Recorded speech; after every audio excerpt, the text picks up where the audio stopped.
Hi, everybody. This is Silvio Canto in Dallas, Texas on Monday, August the 18th. And welcome to our commentary. Well, I don't know everything that's going to come out of today's meetings at the White House, President Trump, President Zelensky, and all these other European leaders. But this is one of the most interesting days that I've ever had watching politics. I frankly don't recall anything like this. Maybe other people do. Maybe other people remember other meetings like this. Obviously, you've had presidents come to the White House. I mean, that is fairly routine. Heads of other states come to the White House. But I've never seen anything like this where you have, a bunch of them come from different countries, in this case, European countries, and they visit with President Trump and the other leaders, and they basically show a unity that was impressive. It was impressive. So where all of this goes, I think we will see. It is obvious to me that we've got the makings of a deal. We've got the draft here of a potential deal, and that is Ukraine will give up some territory, and Russia, Russia will pull out, of course. There may be an exchange of prisoners and that kind of thing. Maybe these children who are missing will be returned. I think that would be good. But at the same time, I think you're going to see a security agreement, some kind of a security force in Ukraine to make sure that this doesn't happen again, that if Ukraine is attacked in the future, that there is a security force there that would at least repel the Russian attack. So I think that's kind of the draft, the template, if you will, of this agreement. Now, obviously, now comes the hard part. Now you got to negotiate it. I don't know what the Russian response is going to be. We will see over the next few days where this goes. Apparently, they would like to have a meeting between President Zelensky and President Putin and President Trump. That might be in the making. I don't know. We'll have to see. This is not going to be fixed in one day or resolved in one day. But there are some things that are very obvious to anybody watching. Number one, there is a lot of unity in Europe with respect to Ukraine. And a lot of it is self-preservation, because many of these countries fear Russia. And at the same time, most of these countries, unfortunately, do not have the ability to defend themselves because they have not kept up with their defense spending, and they've had to rely on the United States protecting them through NATO.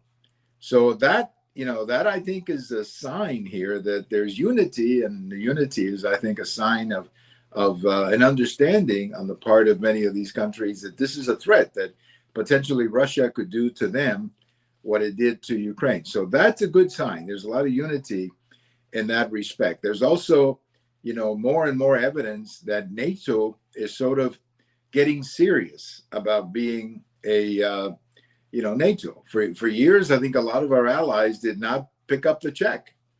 They were not paying the 2%. Well, now they're paying 5%. Not all of them right away. I think some of them are gradually working to that. But still, there's no question that Trump has persuaded these countries, hey, you got to put up money. We cannot continue to defend you like this if you don't pay. So that's a huge victory for NATO. Yeah, some would say for President Trump, that's true. It is a victory for him. But it is really a victory for NATO, because NATO understands how important each and every member is and how important their contributions are. So that's a big victory for NATO, and of course for President Trump, who insisted in having the allies pick up their share. Now, also what I see is that President Trump is in charge. President Trump is the man that all of these people are following. It's the old story about, the strong horse, that people will follow the strong horse. Well, that's obvious here. The strong horse is Trump, and these leaders are following him. Now we got to go to the details, if you will, and that will come, I suppose, over the next few days, maybe a few weeks. I would like to see, for example, how many troops the NATO allies are going to put up. I don't know, how many troops are we talking about? If we have a security agreement, how many troops are we talking about? 10,000, 15,000? I don't know. And where are these troops going to come from?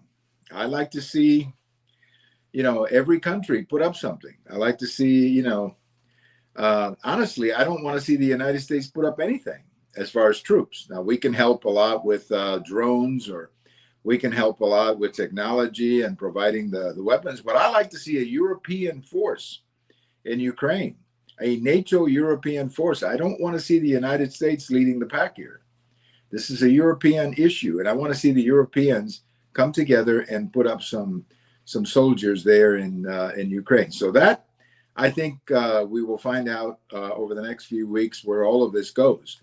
But what I saw today was a very confident President Trump, a very confident United States foreign policy, and a bunch of leaders who understand, what I said a few minutes ago, is that people follow the strong horse.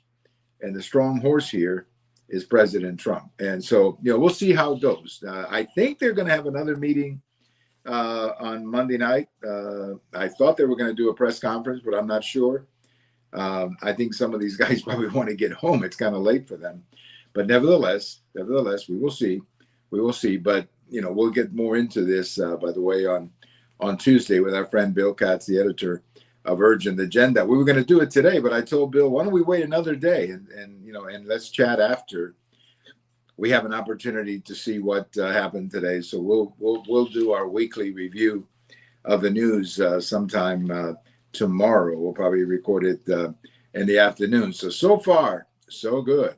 That's what I have to say. So far, so good. But, I'm not naive. I'm a realistic man, and I know that these things are complicated to put together. Very complicated to put together.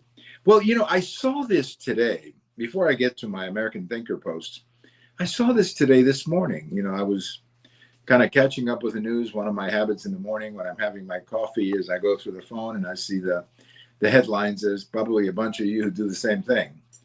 It's funny how we've changed. At one time, we used to get up in the morning and listen to the radio. And I still do that. I still have the radio in the background because I love hearing the news on the radio. But I also check the phone to see the headlines because that's so immediate. So anyway, this morning I'm checking the headlines and I see that MSNBC is no longer going to be MSNBC. Now, we knew that they had separated from NBC. And that, I guess, happened at the beginning of the year. But at the end of the year, they're not going to be called MSNBC anymore. They're now going to be called MSMOW, NOW, like now. Now, what happens to their regular shows, their regular people? I have no idea. It didn't really specify in the article that I saw what happens to them. But they want to become, I guess they want to become what they thought they were going to become when it was founded, my goodness, 25 years ago, whenever it was. They want to become a news channel. And they want to focus on news and information. And look, I think we could use that if that's what they focus on. It become a news channel where you can just flip the TV and catch the news. That's what I think we need more than anything else. We've already got plenty of opinions on television. I think a little, 24-hour news channel. Like, remember that headline news channel that used to be, I guess CNN owned it. I don't know if they're still around.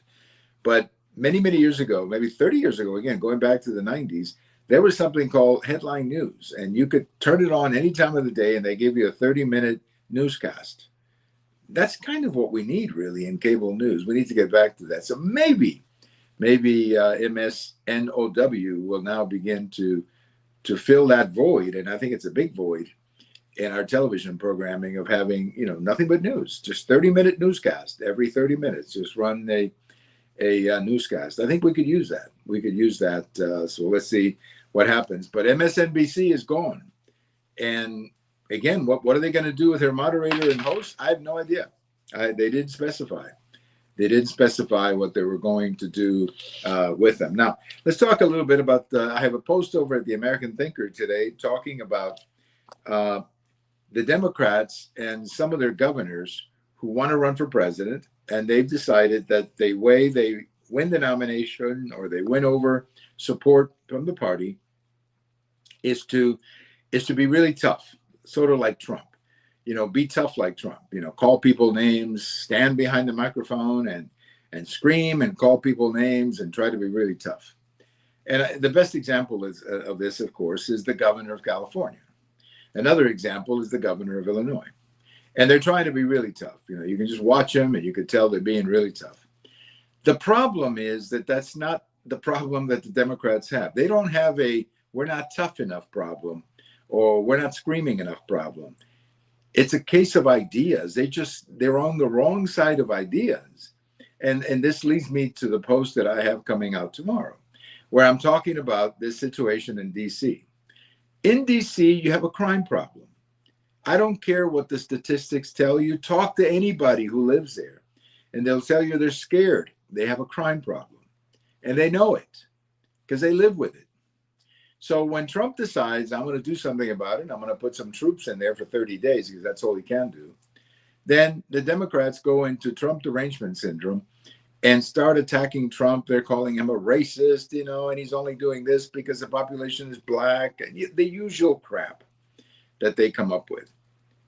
So the public, the opinion polls are saying, no, we like we like to have a safe capital city. And once again, the Democrats are on the wrong side of the issue because they hate Trump so much that they can't see beyond their Trump derangement syndrome. But look, Washington, D.C. is a mess. I hate to say that, but it's true. People who go there frequently, I have friends who go there frequently to do business. They come back horrified. They say, carjackings, personal security, everybody's looking behind their back, so it's a problem. So you have President Trump decides, I'm going to deal with it. And the Democrats go ballistic and they start bringing up the usual stuff that he's a dictator, that, he's doing it because the people are black. No, he's not doing it because the people are black.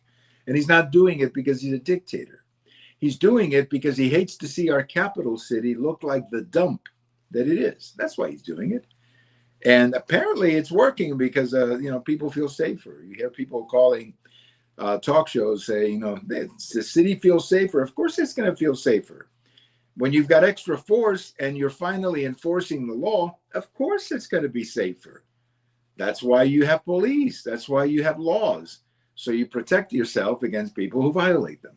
But once again, and that's the point of my post coming out tomorrow, the Democrats just to go against Trump, they sometimes shoot themselves in the foot. And they have no one to blame but themselves. Let me leave you with a little on this day in history, like we always like to do.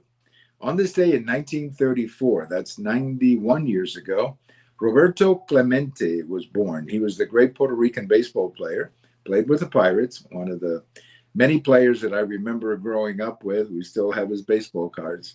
Roberto Clemente was a three-time batting champ, one of the greatest, probably not the greatest, but certainly one of the initial, one of the first, let me put it that way, great superstars to come out of Latin America, in this case, Puerto Rico. And he was just great. He was just a great hitter, a great player. I had a tremendous arm in right field, just a wonderful player. He was born on this day in 1934. Unfortunately, he passed away 1972 in a plane crash. You may know the story. He was going to Nicaragua to deliver some supplies, and the plane went down in Puerto Rico. But we remember today Roberto Clemente, one of my all-time favorite players and one of the all-time greatest baseball players, maybe the greatest player from Puerto Rico. They've had a few good ones from down there, but certainly probably the most famous one from Puerto Rico. Thank you for listening. This is Silvio Canto in Dallas, and we'll talk to you later. Bye-bye, everybody.